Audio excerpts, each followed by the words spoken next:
ಎರಡು ಐಟಮ್ನ ತೊಗೊಂಬಂದಿಟ್ಟಿದ್ದೀನಿ. ನೋಡೋಣ ಈಗ. ಆ್ಯಕ್ಚುಲಿ ಅವರು ಆಟೋದವರು ಸಪ್ಲೈ ಮಾಡ್ತಾರೆ. ಇಲ್ಲಿ ಹಿಂದ್ಗಡೆ ಇರೋಂಥ ಆಟೋ ಅವರು ಬಂದುಬಿಟ್ಟು ಈ ಅಂಗಡಿಗೆ ಸಪ್ಲೈ ಮಾಡ್ತಾರೆ ಆ ಸಾಮಾನು. ನೋಡೋಣ ಇವಾಗ ಬಂದು ಅವ್ರು ಏನು ಮಾಡ್ತಾರೆ ಅಂತ ಹೇಳಿ ಅದೇ ಒಂದು ವೀಡಿಯೋ ಮಾಡ್ತಾಯಿದ್ದೀನಿ. ಈಗ ಇಲ್ಲೇ ಐಟಮ್ ಇದೆ ಅವ್ರದ್ದು, ನೋಡೋಣ. ಪಾಪ ಬೆಳಗ್ಗೆಯಿಂದ ಕಷ್ಟ ಬೀಳ್ತಾರೆ. ಕೆಲವರು ಆಟೋ ಓಡಿಸ್ಕೊಂಡು ಪ್ಯಾಸೆಂಜರ್ ಬಿಡೋ ಮುಖಾಂತರ ಒಂದು ಸಂಪಾದನೆ ಮಾಡ್ಕೊತಾರೆ. ಇನ್ನು ಕೆಲವರು ಈ ಥರ ಮೆಟೀರಿಯಲ್ಗಳು ಸಪ್ಲೈ ಮಾಡಿಕೊಂಡು ಕೂಡ, ಅಂದರೆ ಈಗ ಮಧ್ಯಾಹ್ನ ಟೈಮಲ್ಲಿ ಅವರಿಗೆಲ್ಲ ಇದಿರಲ್ಲ, ಹೋಗ್ತಾ ಇದ್ದಾರೆ ಅವರೇ. ಅದು ನೋಡೋಣ ನಾಳೆ ದಿವಸ ಈಗ ಏನಾಗುತ್ತೆ, ಏನು ಮಾಡ್ತಾರೆ, ಅವರು ಹೊಟ್ಟೋಗ್ಬಿಡ್ತಾರೆ ಅಥವಾ ಅವ್ರಿಗೆ ಒಂದು ಗಮನಕ್ಕೆ ಬರುತ್ತೋ ಇಲ್ಲೋ ಅಂತ ಚೆಕ್ ಮಾಡೋಣ. ಯಾಕಂದ್ರೆ ನಾವೆಲ್ಲ ನಾವು ಹೊಟ್ಟೋಗ್ತಾ ಇದ್ದಾರೆ. ಸರ್ ಆಟೋ ಸರ್, ಒಂದು ನಿಮಿಷ ಹಂಗೇರಿ.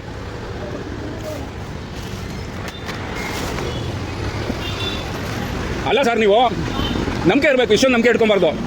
ಇವೆಲ್ಲ ಹಿಂಗೆ ಎತ್ತಿಕೊಂಡಿದ್ದೀನಿ, ನಾನು ವಿಡಿಯೋ ಮಾಡ್ತಾ ಇದ್ದೀನಿ. ಪಾಪ ನೀವು ಅಷ್ಟು ಕಷ್ಟ ಬೀಳ್ತೀರಾ ಜೀವನದಲ್ಲಿ. ಯಾರು ಎತ್ಕೊಂಡು ಹೋಗ್ಬಿಟ್ರೆ ಹಿಂಗೆ ಇವೆಲ್ಲ ಗೊತ್ತಾಗಬೇಕಲ್ವ ನಿಮಗೆ? ದಯವಿಟ್ಟು ಯಾರನ್ನೂ ನಂಬಕ್ಕೆ ಹೋಗ್ಬೇಡ್ರಿ.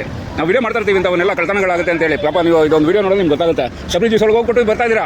ಎಷ್ಟು ನಂಬಿಕೆ ಅಂದರೆ ನಿಮಗೆ ಯಾರು ಎತ್ಕೊಂಡು ಹೋಗಲ್ಲ, ತಗೊಂಡೋಗಲ್ಲ ಸರ್. ಈ ತೊಗೊಂಡೋಗಿದ್ದು ನಿಮ್ಗೆ ಗೊತ್ತಾಗಿಲ್ವಲ್ಲ. ಈಗ ನಾನಾಗಿದೆ ಓಡ್ ಬಂದು ಕೊಟ್ಟೆ, ನಾನು ನೋಡ್ತಾ ಇದ್ದೀನಿ ಗಾಡಿ ಸ್ಟಾರ್ಟ್ ಆಗೋಯ್ತಲ್ಲ ಅಂದ್ಬಿಟ್ಟು ಓಡ್ ಬರ್ತಾ ಇದ್ದೀನಿ ನಾನು. ದಯವಿಟ್ಟು ಪಾಪ ಬೆಳಗ್ಗೆಯಿಂದ ಕಷ್ಟ ಬೀಳ್ತೀರಾ, ದುಡ್ಡುಗೋಸ್ಕರ ಅಲ್ವಾ? ಏನು ಅರ್ಥ ಆಗಿಲ್ಲ ಅಂದರೆ ಯಾರನ್ನೂ ನಂಬಕ್ಕೆ ಹೋಗ್ಬೇಡ್ರಿ. ಮೆಟೀರಿಯಲ್ ಬಿಟ್ಟು ಹೋಗ್ಬೇಡ್ರಿ. ಯಾರಾದರೂ ಹೇಳ್ಬಿಟ್ಟು ಹೋಗಿ ವಾಪಸ್ ಬಂದಾಗ ಮೆಟೀರಿಯಲ್ ಇದೆಯಲ್ಲ ಅಂತ ಲೆಕ್ಕಗಳು ಹಾಕೊಳ್ಳೋದು ಕರೆಕ್ಟ್ ಅಲ್ವಾ? ಇವಾಗ ಎರಡು ಐಟಮ್ ಲಾಸ್ ಆಗ್ತಾ ಇತ್ತು, ಹೋದಾಗ ಹೋದಾಗ ತಲೆಗೆ ಹೋಗ್ತಾ ಇದ್ದಾರೆ ನಿಮಗೆ. ದಿವಸ ಎಲ್ಲ ದುಡ್ಡು ಯಾರು ಅಲ್ವಾ? ಹೋಯ್ತು ಅಂದರೆ ಪಾಪ ನಿಮಗೆ ನೀವು ದುಡ್ಡು ಕಟ್ಕೊಡ್ಬೇಕಾ? ಮಾಡಿ ಒಳ್ಳೇದಾಗಲಿ. ಕಷ್ಟ ಬೀಳ್ತೀರಾ ಪಾಪ.